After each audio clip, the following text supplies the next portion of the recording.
Happy Friday and welcome to Crypto in America Live, the only show bringing you candid conversations on the biggest news stories, legal issues, and policy developments shaping the crypto world every Friday at 12:30 Eastern. Hey guys. Happy Friday. Happy Friday. Hey. I like that we all went with the this neutral tone today, uncoordinated. Well done. Yes, white. I like it. It's almost spring. Is it spring? I don't know. Yeah. It was a nice day. Yesterday we all got together for our next episode. I don't know if we're gonna say who it was, but we got together in studio, and then we went downtown to Wall Street and got a photo with our selves. Wait, for context, I'm sure a lot of our listeners know this already, but we got billboards of us in DC and New York. And so you can find us on like Wall Street, in the West Village, and then in DC on buses and other areas that I don't speak DC lingo. So you guys could probably speak to that better, but yeah. In the Navy Yard, right? In the Navy Yard. Yeah. Over by Nats Park. Yep. Yeah. But that was fun. It was cool to see that in person. Our faces kind of lit up when we saw ourselves. We're like, oh my God. And then, like, all these strangers around us were like, what is going on? But I don't know about you guys, but I get texts quite a bit from people in DC who send me videos and photos of us on buses. Yeah. And it's kind of surreal. Like, I did get a text from my high school boyfriend being like, I just saw your face on a bus. And I was like, but you're regretting that decision, aren't you, buddy? Yeah. Not rekindling? No, totally. It didn't work? No, it was a very mutual breakup. And we're still good friends, so that's fine. Wow. My high school boyfriend did not text me about this. So maybe we need to put more ads up. Anyways, let's talk about the news of the week. Anyway, well, yes, I'll give you guys a little preview of who we have coming up on the show today. It's not my high school boyfriend. Sorry to disappoint you guys. We do have coming up Rep. Sam Licardo. He is a Democrat from California representing their 16th congressional district. He'll be joining us to talk about the bill that he introduced in the House today alongside today. God, guys, really. He introduced it earlier this week. Yeah. You know, I'm getting all flustered talking about my former high school boyfriend. You know what? Let's just reset. Okay, we'll reset. So we've got Congressman Liccardo coming on. And then we also have Ji Kim. He is the CEO of the Crypto Council for Innovation. It's one of the leading trade organizations representing crypto in Washington, D.C. He's going to come on to talk about the Clarity Act, where we stand. Bunch of crypto organizations signed on to a letter this week to try and urge the Senate Banking Committee to get that markup scheduled. And then we're going to finish off the hour with Tucker Tooley. He is a famous Hollywood director. He's just come out with a new documentary called Finding Satoshi. It's, well, yeah, it kind of sounds like the name. They claim to find the elusive creator of Bitcoin. And I won't tell you guys much more than that because it is a really, really good piece of art. I'll call it art because it is. It's a really, really well done documentary. I had the privilege of watching it. We can get into all of the details on it with Tucker later in the show, but that is who we have coming up on the show today. And let's get into some of the headlines from the week. We start out with the banking lobby. Those guys, they're giving the crypto industry a lot of heartburn, I would say, not just on the Clarity Act, because we obviously know what's going on with the stablecoin yield drama, but they're also coming for the Genius implementation now as well. So the American Bankers Association, as well as BPI, CBA, ICBA, a bunch of these alphabet soup banking trade organizations, they've requested 60 more days to comment on rules tied to the Genius Act, the stablecoin bill passed last year, potentially delaying implementation. So this could kind of throw off the timeline for putting Genius into motion. Mm-hmm. So yeah, I thought we were done. I thought we were done too. Yeah. Yeah. I mean, it's I don't know. I don't know if this will go anywhere. But yeah, obviously challenging that the banks are looking for what this actually seems to me to come down to. And I think we've had conversations with a couple of folks about this, is basically the banks are just looking for more runway to be able to build out their own systems, figure this industry out for themselves, and not get competed out of the space. Like that seems to really be because every day they're also launching their own stables and doing more integrations and, you know, new payment features. So yeah, it seems to be just a really good way to like bide some time here, but it's frustrating for sure. Yeah. I think in general, I'm curious, does this happen often where they do request more time after, you know, an act already is put in place? Like, is it retroactively a thing? So I We need don't to phone know. a friend. Yeah, and go ahead, answer that Eleanor. I was question. going to say, Yeah. you may have more on this. I don't think it's very standard for an industry. I mean, unless it was Yeah. like Dodd-Frank or something where, you know, That's they what was are the confusing. ones being asked to implement it. Yeah. But it's, yeah, I think it's pretty rare. Mhm. Yeah. And then And you have to obviously like, remember there's so many different agencies writing rules for Genius. So you've got the Treasury, you've got the OCC. I think the Fed is also involved at some level, but they're just asking the Treasury to extend the window because they want to wait until the OCC is able to finish its own rulemaking. So, by the way, quick shout out to Paradigm because they actually spun out this entire dashboard that actually gives you the rundown on what agencies are writing rules, where they are in the various stages of rulemaking. It's very comprehensive. I actually put it in one of my newsletters couple editions back. So I remember we were talking on the show recently about how it's just very confusing because I feel like all these agencies come out with different things every couple days, and it's like, okay, it's really hard to track. So Paradigm actually did do a very comprehensive dashboard. So go check that out if you haven't already. But yeah, I think to your point, Gerald, it really is just sort of like one of those, okay, this industry is moving fast and regulation is actually kind of moving fast. And I feel like that doesn't really necessarily happen in government, right? Government does not move fast on these things, but to the point that we've all been talking about, stuff is rolling out. And I think they're kind of saying, hey, pump the brakes because we kind of want to get in on this piece of the pie as well. It's kind of what it seems like anyway. Yeah. Definitely moving slower than us. well, yeah, and we'll see. I mean, we also have to see how Treasury responds to the request, right? It's just a request, you know. Yeah. I can request a Lamborghini. I don't know if I'll get one. So, Yeah. Maybe next episode, yeah. Yeah. Crypto in America sends in requests for Lamborghinis. Yeah. Well, the next one, when I saw this, I was kind of like, are we back in 2023? Because it felt very sort of like Gensler era. But I guess New York hasn't changed that much since 2023. I mean, Letitia James has kind of been doing the same thing she's been doing for years. So she sued Coinbase and Gemini this week over their prediction market offering. She was claiming state jurisdiction and basically said, you guys did not get state gambling licenses to operate your prediction markets here.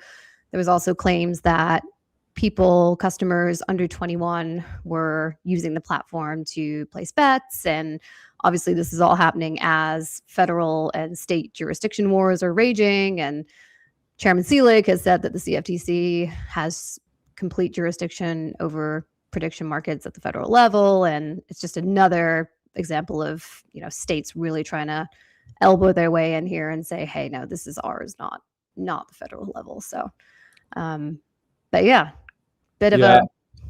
Yeah, I mean, she's got an election coming up. We had Khurram, who's running in the Republican primary for AG on the show. And I believe not anymore. Yeah, well, I believe someone else won that primary. Yeah. But I think it's like an okay political tactic. I think the other thing that I would want to confirm is Polymarket and Kalshi are obviously offering those products through registered DCMs, designated contract markets, which are clearly under the jurisdiction of the CFTC. I know Coinbase settles through Nodal Clear, which is also a registered DCM. So they are firmly in futures land.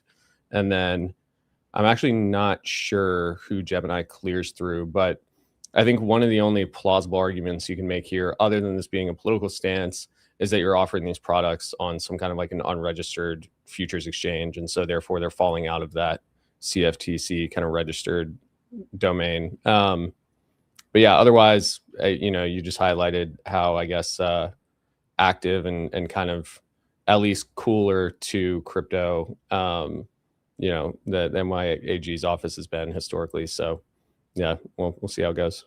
Mm-hmm. It's interesting that it was Coinbase and Gemini.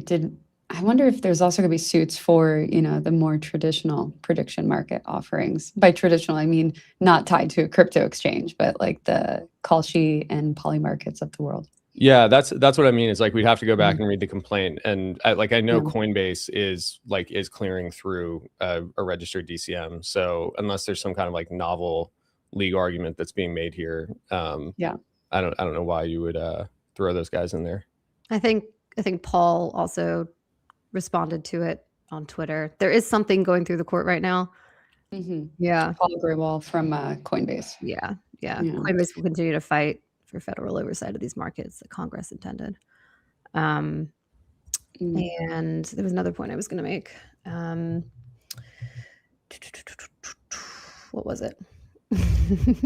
Yeah. I mean, I feel like Coinbase is always kind of in the news, regardless of whatever point you're about to make, Ellie. There's always something like brewing with them. But I think that is also kind of a product of being such a massive company that has its hand in so many different like buckets.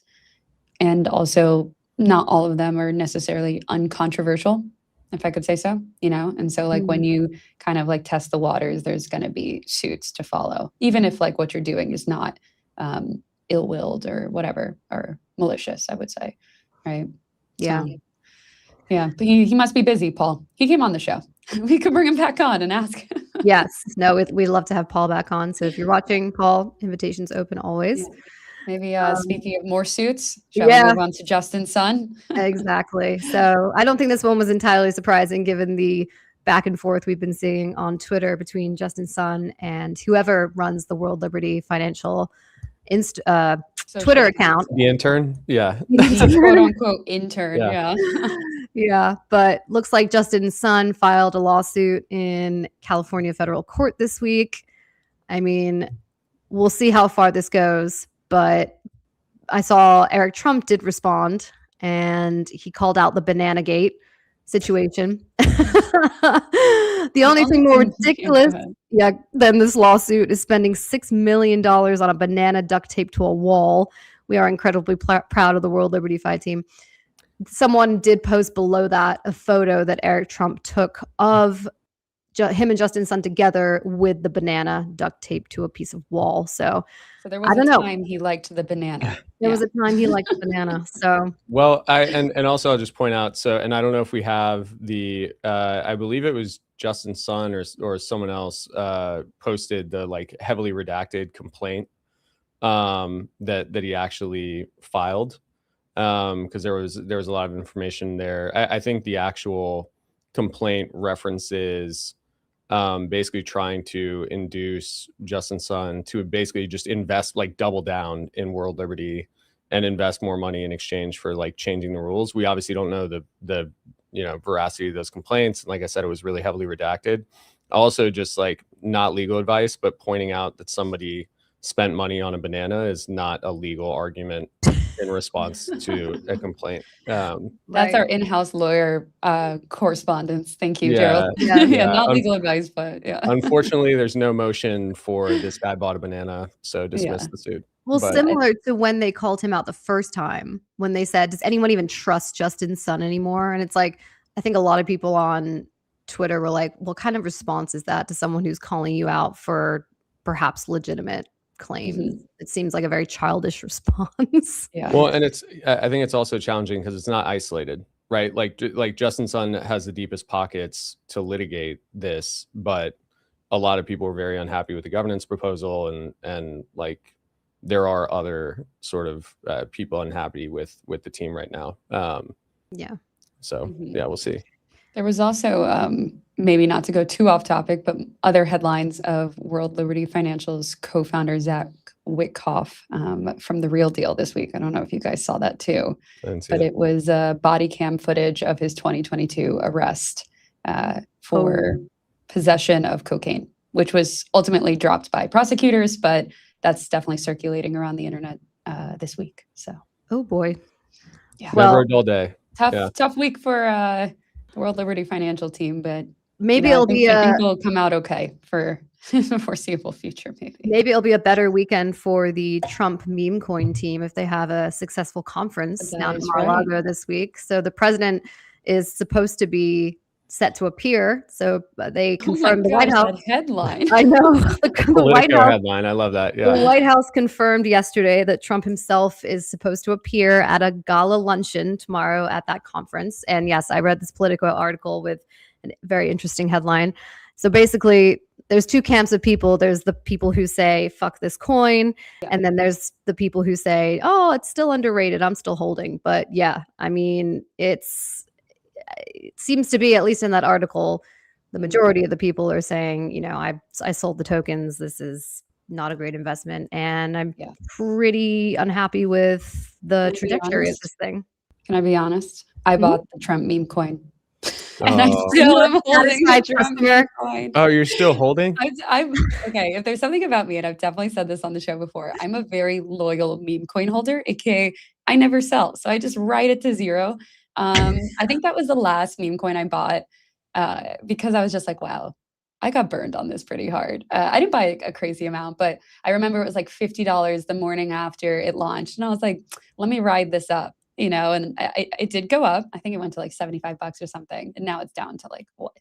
Maybe like a couple. I don't know. But yeah, it's just a sad token in my Phantom wallet now. It's a reminder to me to not buy any more meme coins. Yeah, so I obviously like not investment advice, and it's fine Yeah. since we're Well, discussing. it's definitely not we're talking investment about a meme advice. coin. Yeah. Yeah, but so I'm always like historically very paper hands in that situation. So I Yeah. think I bought at like 17 and sold at like 25, and just All right. never Winner. thought about it again. Yeah. But yeah, Retire into the sun off a Trump meme coin. yeah, off the $300 profit. Yeah, huge. Yeah. All right. We'll have to check Well, back on, well, On how these are all the Friday, people but going we'll to the see. event. Yeah. They've got Wow. some names on there. Hey, Kathy all Wood, right. she's we got to get Kathy on the show. I'm just Yeah. always I'm always interested in the places she just kind of like pops up, because she's Tell me, got like Robert. the very serious like ARK Invest, and then Yeah, some other things that are out there. It's kind of interesting. yeah, So, for sure. yeah. All right. Moving swiftly on, we're gonna get to our last headline of the day, and that Yeah. is Kevin Warsh talking crypto and CBDCs at his Senate banking hearing on Tuesday. I think we do have a little clip to play. Let's roll that. Do you believe that digital assets should be incorporated into our financial industry so Americans have new investment opportunities and consumer protections? Senator, digital assets are already part of the fabric of our financial services industry in the United States. Yes. Yep. So I think that tracks with what we've seen from Warsh's investment portfolio. He obviously believes in crypto. And on the CBDC front, he basically committed to not rolling one out under his chairmanship if he gets confirmed. He said it was bad policy. And that was notable, I think, because he did roll out a op-ed in 2022. We've talked about this, where he kind of advocated for one. So two big headlines, I think, from that hearing. He talked a whole lot about other stuff too, but that could be a whole other episode. Can we maybe get some background context on this? Yeah, here, Eleanor, if you want to talk about it. Yeah. Oh, sorry. So on the CBDC front, I mean, it's been a really controversial issue, CBDCs in Congress, especially for Republicans, right? Because CBDC is kind of synonymous with surveillance. If you have a retail CBDC, then many people believe that basically the government could spy on you. They could look into your finances, they could freeze your funds. And there's a lot of fears that if the Fed was able to pilot a program like this, and that's eventually what would happen, because that's what they do in China. And the chairman, the potential would-be chairman, Kevin Warsh, wrote an op-ed in 2022 in the Journal that he advocated for more of or said it would be worth exploring a wholesale CBDC, which is a little bit different than a retail CBDC, where like banks, but like bank on bank CBDC, as opposed to like bank to retail. But he got crap for it nonetheless. People were like, oh, he's like totally not, Republican aligned or Trump aligned, and he's for CBDCs. But basically here in the hearing, you saw he was against them, and Bernie Moreno seemed pretty happy. So that was definitely a headline. And then another headline today was that they have dropped the investigation into Jay Powell, which is pretty much a green light for senators on the banking committee to vote for Warsh. And so he should be getting hopefully confirmed relatively soon, right, Gerald? Hopefully, yeah, we'll see. We'll see what else ends up on the agenda. And we have how much longer in this session? But yeah, hopefully soon. I know they've been targeting May, and it seems like we're on track for that now. So yeah. Awesome. Well, we have a taped segment we're going to play for you guys. Earlier this week, Jacqueline and I interviewed Congressman Sam Licardo after he introduced a bill to open up America's payment rails to fintechs and crypto, with the goal of also lowering costs for everyday Americans.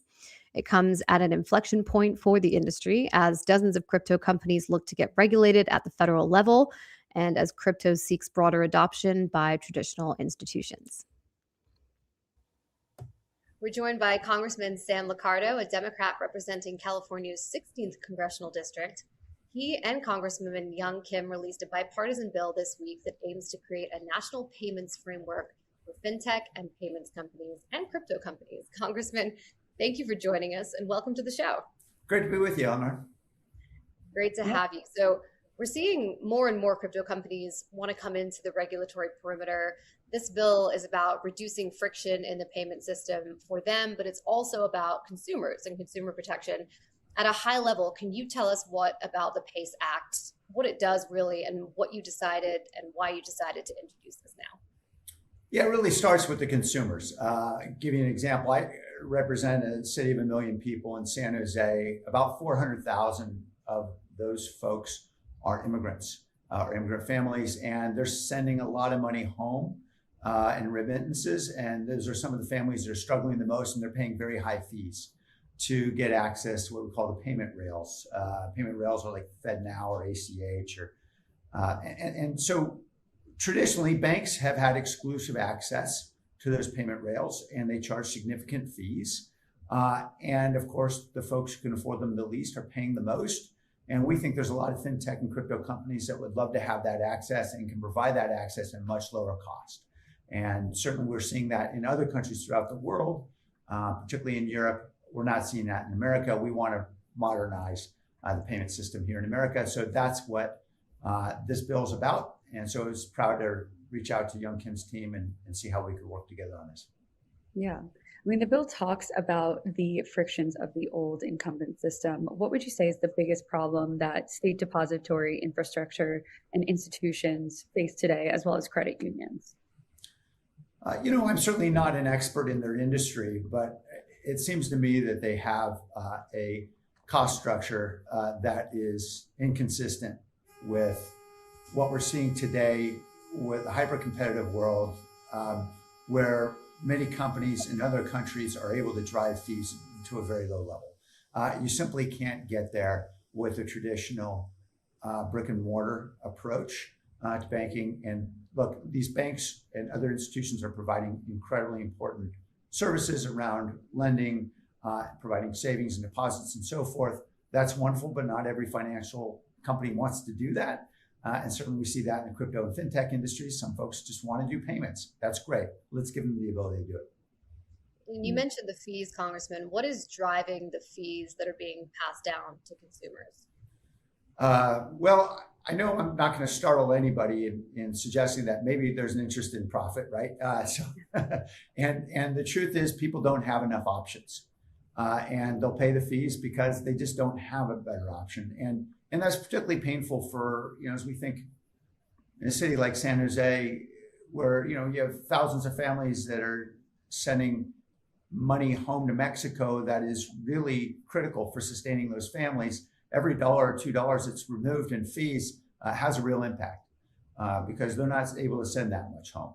So this is really important. And in addition, obviously, we see a real opportunity given what's happening now with stablecoin, the explosion of stablecoin throughout the world, to ensure that dollar-denominated stablecoin is prime. We think there are real threats right now to the primacy of the dollar, particularly as we look at this war right now in Iran and how the Chinese renminbi is really gaining and the dollar is struggling. And so the ability to promote dollar-denominated stablecoin through these payment systems at low cost is something I think will be inure to the benefit of the country in the long run. Do you think stablecoins provide more privacy than like the existing dollar infrastructure or payment system that we operate under today? So certainly they can, and a lot depends on obviously how it's being transacted and to what extent you're using DeFi protocols or centralized exchange. But it's important for me that regardless of how somebody chooses to transact, that the transaction be safe. And to the extent that it's dollar-denominated stablecoin, obviously it's important for us to ensure the dollar remains the primary currency of the planet. Right. Another big component of the bill is that it would centralize approval authority over payment accounts at the Fed to just the Federal Reserve Board rather than the regional reserve banks. Why do you think that was an important move to make that distinction? Yeah, and actually the OCC has a real dominant role here in the regulatory authority as well. But right now, we have a thicket of different state regulations and laws, and that is difficult for any company in any industry to have to navigate. So the idea is to provide some consistency and to ensure that companies can get access to the Fed rails with under one set of rules rather than having to hire a team of lobbyists and lawyers to figure out what's going on in 50 different states. And for a long time, Congressman, crypto really operated outside the regulatory system, but that was really starting to change now. But I think still the legacy players are raising a lot of concerns about risks to the banking system. I think every other day we hear a letter or a comment from some of these bank trade groups. But what do you say to some of these critics who once faulted crypto for the lack of regulation and are now perhaps criticizing it for trying to comply? Yeah, Look, I only got into Congress about 16 months ago, so I'm sort of a new kid on the block. But obviously, coming from Silicon Valley, I had a lot of engagement with a lot of fintech and crypto companies that were telling me, look, all we want is a set of rules that enables us to be able to play fairly in the sandbox. Sandbox might be the wrong analogy, but in any event, to be able to play in a way that ensures everyone can be regulated fairly. And certainly that wasn't happening, I know, under the prior administration. Although I'm a Democrat, I think there were plenty of legitimate concerns about how SEC was weighing in, sort of regulating by litigating. That's not a good approach for any industry, I think. And so having a set of rules is important. That's why I was an original co-sponsor of the stablecoin legislation that eventually passed. I think we're getting there with the larger market structure bill. We know there's some very serious fights right now going on the Senate side, but I think what's emerging from the Senate will be a better bill than what came from the House, and I hope that will mean we can get this over the goal line soon. Congressman, you also talked about working in Silicon Valley with crypto companies and fintechs, and that wasn't too long ago, right? So are you still having conversations with them out there, and how do you kind of think about the relationship between like the private sector versus the public sector today on this front? Yeah, I sort of ran at a time in 2024 when there was a lot of griping going on about the Biden administration on regulatory issues having to do with fintech and crypto, but also on lots of other issues around things like antitrust regulation, where we were treating, small one molecule biotech companies like they were Amazon, and a whole host of other regulations. And there's a lot of frustration, I think. Like, I come from a very blue part of the country, but a sense that maybe the Democratic Party, which was once sort of the party of innovation under Clinton, under Obama, had lost its way. And so it's important for me to really try to rebuild those bridges between the innovation economy and the Democratic Party, because I think it is important that we have both innovation and an approach to the economy that ensures everyone has more opportunity and it's more inclusive and protects consumers in meaningful ways. And so I launched something called Innovation for Good, which was an effort to see how we could build out a pro-innovation agenda, build out a pro-innovation coalition on the Democratic side, We did that last year. It's going very well, and we've been supported now by the largest caucus in Congress called the New Democrat Coalition. I think we've got a lot more work to do, particularly as we're pushing particular bills and trying to get many of my colleagues behind them. But I think we're making real progress in changing some of the narrative that was unfortunately dominant in years past. Yeah.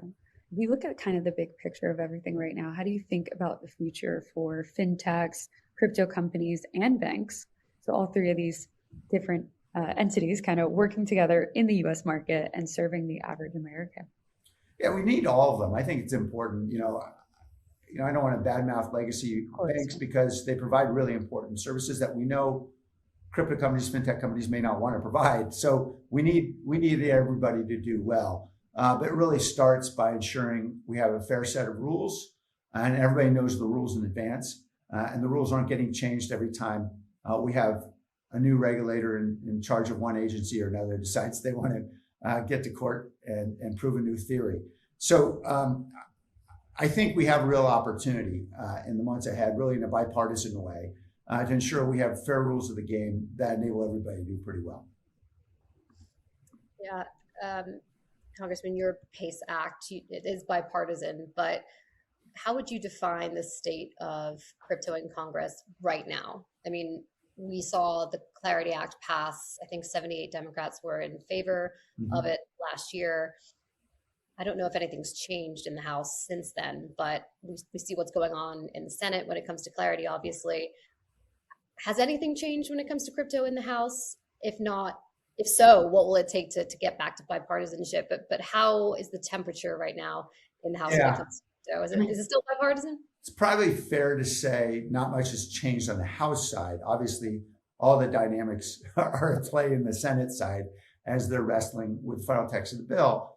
I'd like to believe what comes out of the Senate is going to have more Democrats, including me, supporting it than we had in the first go-around of the Clarity Act. As I think about particular provisions, at the 11th hour, some changes were made to slip into the Clarity Act on the House side, where, for example, they were allowing for commodity-backed stablecoin, which, as you can imagine, given what we know about the trajectory of commodities, is going to be a really bad idea if what we really want is a stable coin that's going to provide consistent value and obviously mitigate any risk of runs on banks and things like that. So the good news is that provision is not in the Senate version. Some of the provisions, for example, enable issuers of stock or equities to go around basic securities disclosure laws. Those have been changed on the Senate version. So we have just, straightforward disclosure. I think those changes are all positive, and I think that's going to enable us to bring more Democrats along to support this thing when it comes back to the House.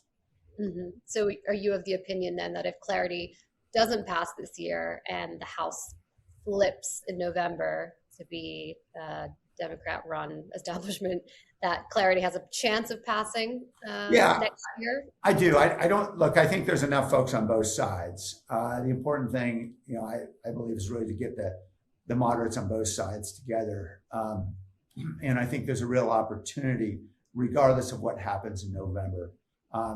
Certainly, we should be able to do it before that. But regardless, Democrats win. There's plenty of votes on both sides to make this happen.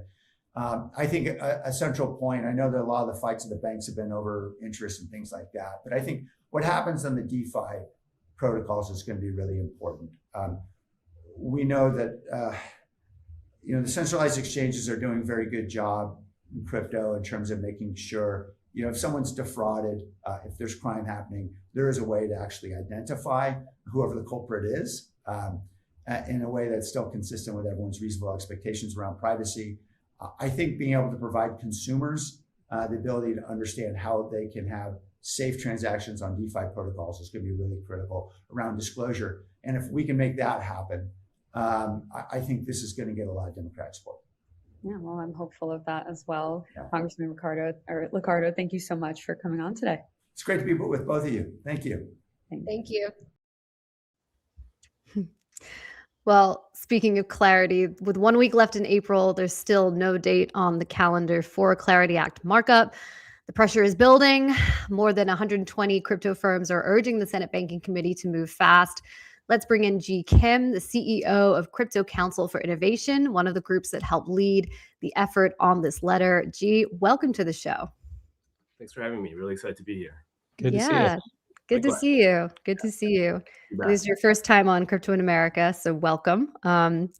So we haven't heard anything definitive from the Banking Committee or from Chairman Scott on a date, but I think all signs are pointing to this markup slipping into May now. And I think a lot of our listeners want to know what this means for the bill's chances passing this year. Are we entering the danger zone now? Yeah, it's a really good question. One theme that you'll hear from me throughout the session is I'm cautiously optimistic. That's just the way I am as a person. Obviously, with the passage of time, the window does shrink a little bit. That said, it's very still much active negotiations, discussions happening as we speak. Yesterday, as you pointed out, we were very proud to partner with our friends at the BA, as well as over 120 signatories to submit this letter encouraging for markup as soon as possible. So I think we still have enough time. We have about 13 weeks left on the floor to get something done. That said, I think we have sufficient time to build upon the significant progress that we've seen, not only this past year, but really throughout the past several years when it comes to bipartisan negotiation. So I remain hopeful. I've learned not to predict when this will happen, but from the industry perspective, we want to make sure that the leaders on the Senate Banking Committee understood that we are here to be supportive and very, excited for next steps as well for a markup. Mm-hmm. Yeah. I mean, you were in the room for early stablecoin yield talks at the White House in February, right? So now Senator Tillis wants more time to tie up the loose ends. Do you think this is still an opportunity for real progress to be made here? Or is this kind of like the wheels are spinning and we're all just, going in circles here? I do. As we all know, legislating is difficult. I think when we get close, it gets even more complicated. And we're talking about a very complex legislative framework. We're setting up something new for a country, right? So I know there's been a lot of discussions and negotiations on the issue of stablecoin rewards. There have been constructive talks. Senators Tillis and also Brooks, as we know, have been leading the charge as of late on potential compromise language. So I understand that the banks are looking at it, analyzing it, and they have different thoughts and feelings about it.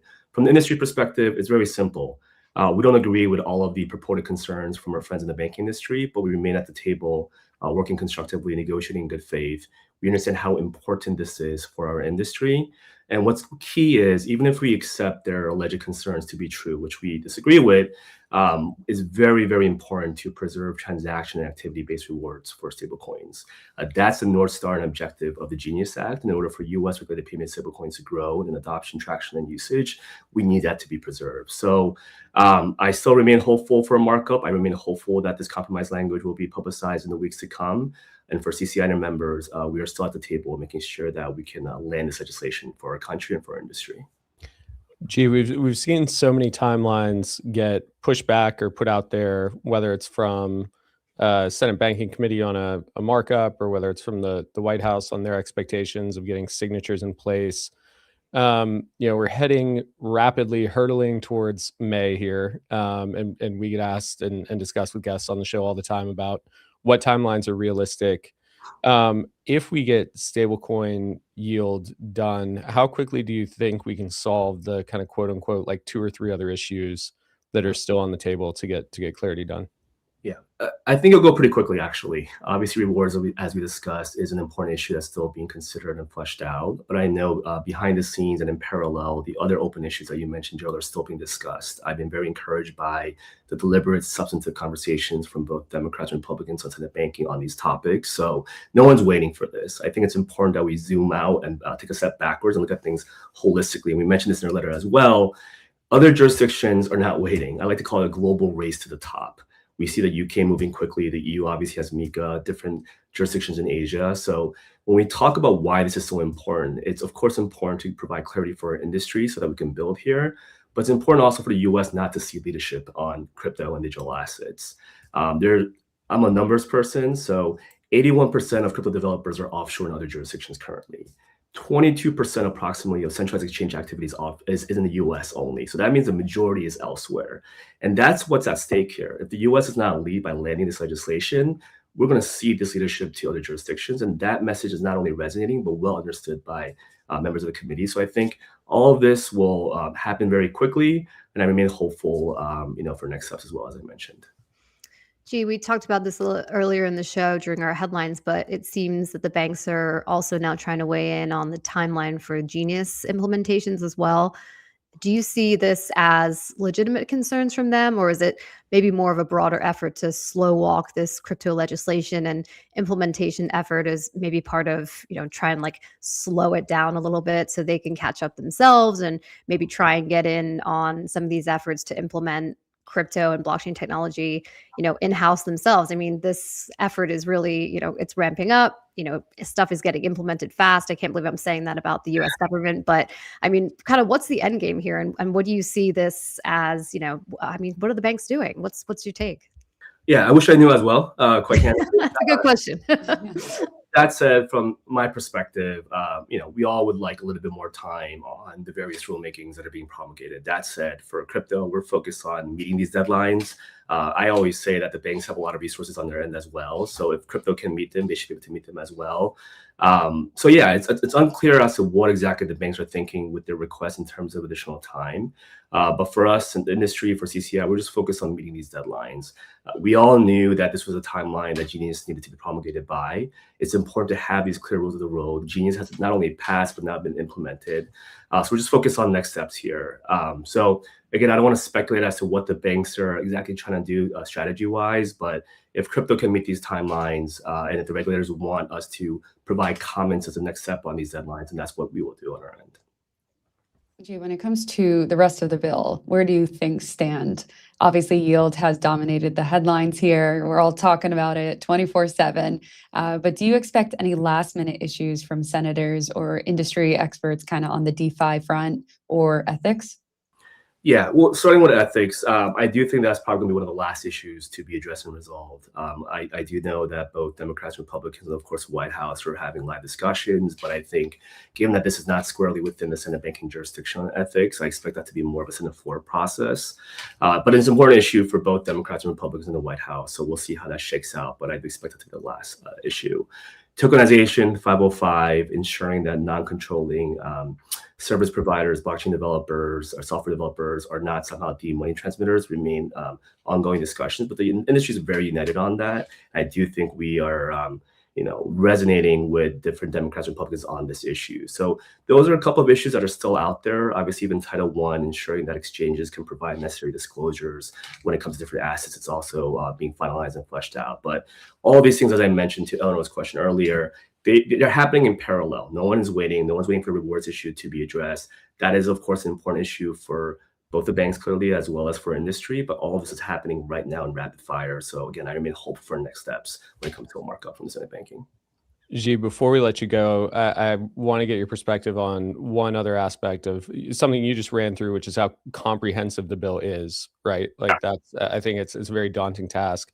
And you mentioned MiCA being passed, I think critically tabling a lot of issues, right? And so they got something done, but there's a lot to be desired. Yeah.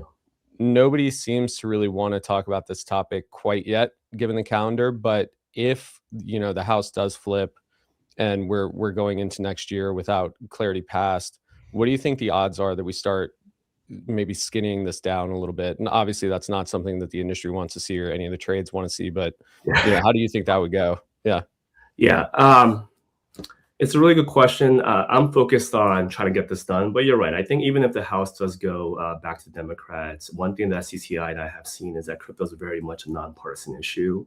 So I just heard Congressman Liccardo mention this as well, that even if we don't get there on market structure legislation for whatever reason, this year, even with a change in the dynamics in Congress, I do think there will be a concerted effort on next steps.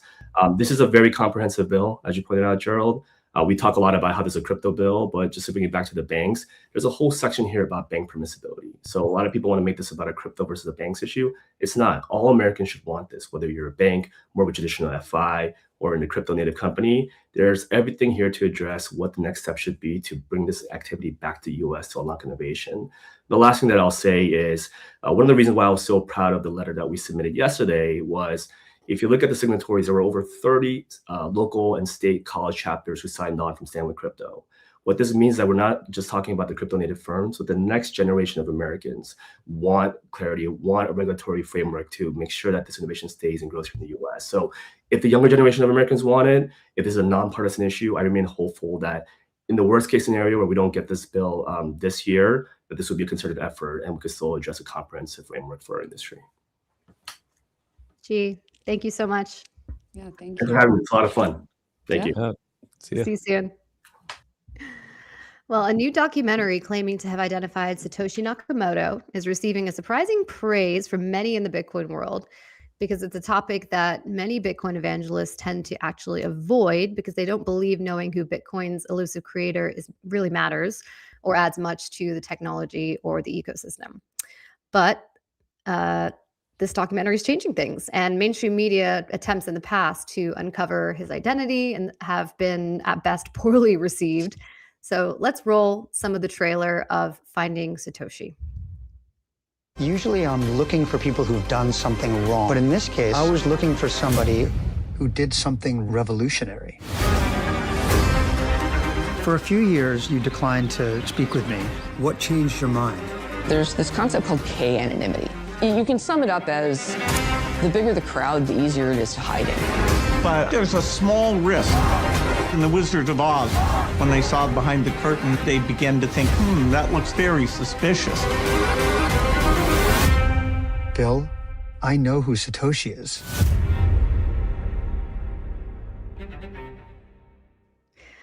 Joining us now is Finding Satoshi's director, Tucker Tooley, CEO of Tooley Entertainment. Tucker, I'm well. How are you? Thanks for joining us. Thank you. It's great to be here. Great to have you. Well, first of all, congrats on the movie launch. I know this has been a work in progress, many years in the making, in fact. And I got to ask you, what made you want to take on the Satoshi question? Because you're obviously a big Hollywood name. You've produced many movies, but this is really your first move into crypto. So what made you passionate about finding out who Satoshi Nakamoto is? Look, I've always felt that this mystery of who Satoshi Nakamoto is one of the biggest, if not the biggest, financial mysteries of all time. That said, and you guys were talking about it a little bit earlier, we didn't want to have a gotcha doc. We didn't want to, do a rug pull. We really wanted to honor the people that were involved in leading up to what is now Bitcoin. And ultimately, you have to remember when you're a storyteller, this is a human story. It's not some some dark figure behind a mask. These are people with families and ambitions who had ups and downs in their lives. And it was, I felt from that vantage point, it was a really important story to tell. Mm-hmm. I'm sure as you saw in your journey and as you were trying to interview people and really uncover this, most people in the Bitcoin community don't want Satoshi to be found. And even when we see articles of like, oh, this is who Satoshi is, everyone gets kind of mad about it. So how did you get people to talk, and how hard was it to get people to talk? I saw Michael Saylor was on there. Did anyone from the Bitcoin community try to discourage you from making this film or give you a hard time? A few, but we really kind of dove very deep and had very thoughtful conversations. We started this in late 2020, so we've been going for quite a long time. And over the course of the investigation, I think the people that we interviewed and the people that we spoke to, for the most part, realized that we weren't, again, trying to sort of dox anybody. We were really trying to do a thoughtful and introspective story about Satoshi, but also about Bitcoin. Part of the goal setting out was to answer that question of Satoshi, but also to kind of make a film where anybody could understand what Bitcoin was and do it in a way where they didn't feel like they were going to school. It was entertaining. So that was the goal, and I think we accomplished it. Yeah, Tucker, the preview got me hyped up. I'm excited to watch it, and I've heard that it's very well done. I'm curious, as a filmmaker, when you started out and you started with this sort of like narrative integrity viewpoint, you probably got pulled down a lot of rabbit holes talking to a lot of different people. Like, what were some of the more, I guess, interesting sort of side quests you had to go on through this process, and how did you kind of like pull yourself back, out of I'm sure some pretty interesting paths to continue towards, the ultimate conclusion here? Well, we did get pulled down a few rabbit holes through the course of the investigation. I would say all of them ultimately contributed something to the film, though. One was we went to this place, Alcor, we were looking at the transhumanists, and went to Alcor in Arizona, where people are cryopreserved, and talked to Max Moore, who was a fascinating person.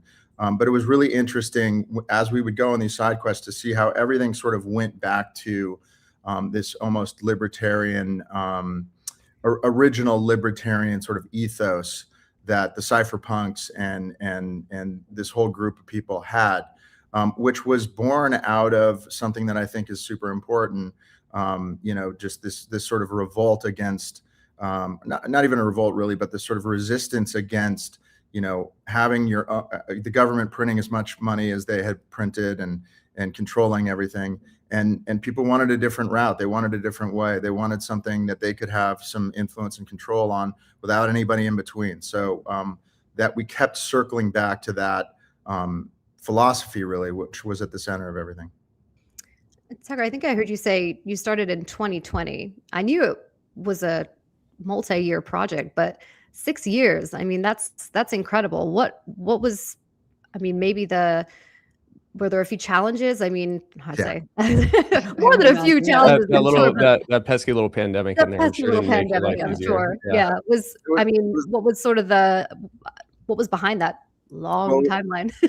It was a pandemic, certainly slowed things down initially. Yeah.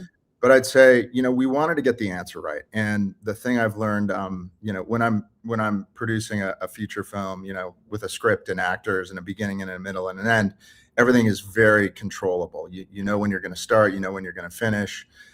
With this, we had an open-ended question, and we wanted to get it right. We got about 2 years into this investigation, and we thought we had the answer. We were all convinced that we had the answer, and we found out that we did not. And so we had to decide, do we keep going? Do we just sort of write this off and stop? And fortunately, we kept going, but it took us another 2 years after that to get to the place that we arrived at. So from a timeline perspective, you just don't know when you're going to get it or if you're going to get it. And fortunately, I think we did on both fronts. It just was a little nerve-wracking there for a couple of years. Cost about twice the amount that we wanted it to cost as well. How did you know that you had it wrong? Like what was it? So we were really I would say zoning in on Hal Finney, as the sole person. And Jameson Lopp gave his talk and did a wonderful presentation about how Hal was running a race in Santa Barbara at the time that there were some both transactions and communications coming from Satoshi. So with that evidence out there, we really just couldn't conclusively make that assumption. So we had to kind of go back to the drawing board, and that's kind of what led us into the relationship with Len Sassaman. Without giving too much away to our viewers who haven't watched the documentary yet, and especially Gerald, and I don't think Jacqueline has watched it yet. I haven't either, no. Okay, so we won't give you the ending away, but Tucker, can you just kind of lay out how exactly you did the investigation? Because I love Tyler's role in this whole thing. You Bill, who is an investigative journalist, and Tyler, who is a private investigator, handled this investigation. I mean, I think it's so genius that you hired a PI to kind of go behind the scenes and work this stuff out. But just from a high level, can you kind of explain, what went into this investigation?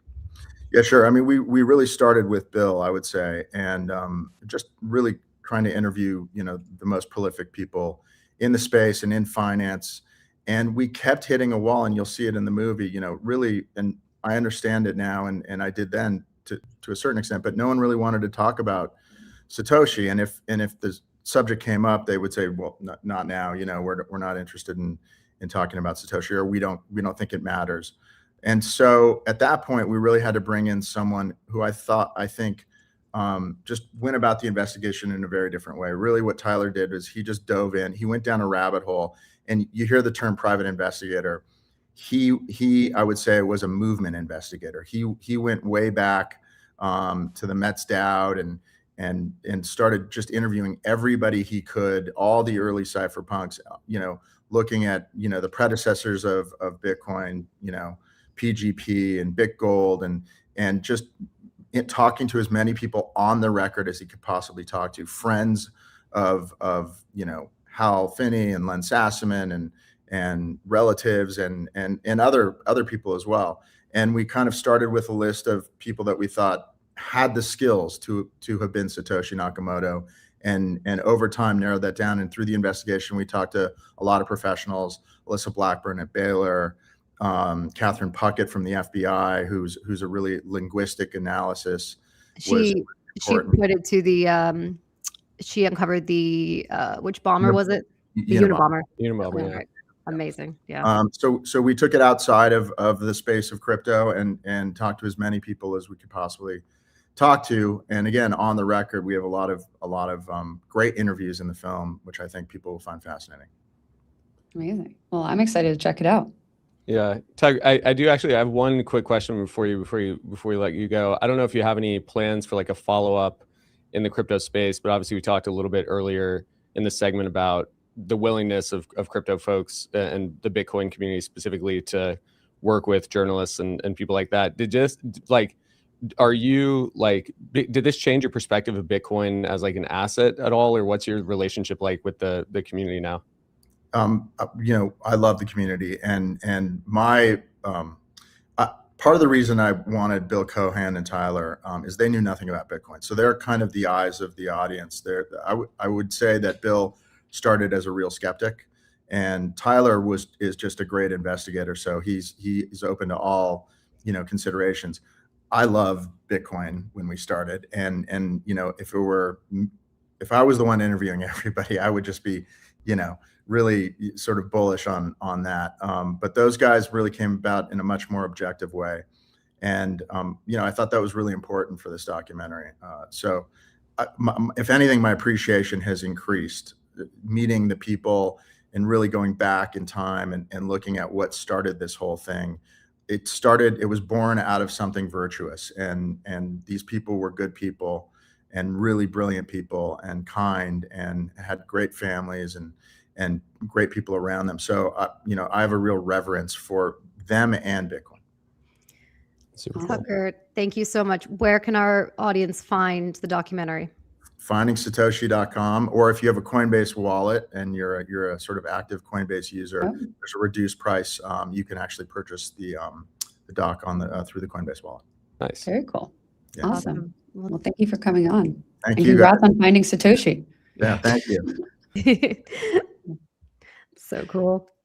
Yeah. Yeah, no, you guys will really enjoy it. It made me cry. Yeah. It made me cry because there's this part at the end that's just very emotional. So watch It it. And made you want to buy report back. Bitcoin at least. You know what? Maybe Something will convert you one day. We will get you to One buy day. some. Report back to me next week. Okay. Let me know Yeah. how you think. All right. Great show, guys. Yes. Have a great thank weekend. you to everyone for listening in. Yep. Too. Me and Gerald will be in Vegas next week for the show. So we'll see you then. Yeah.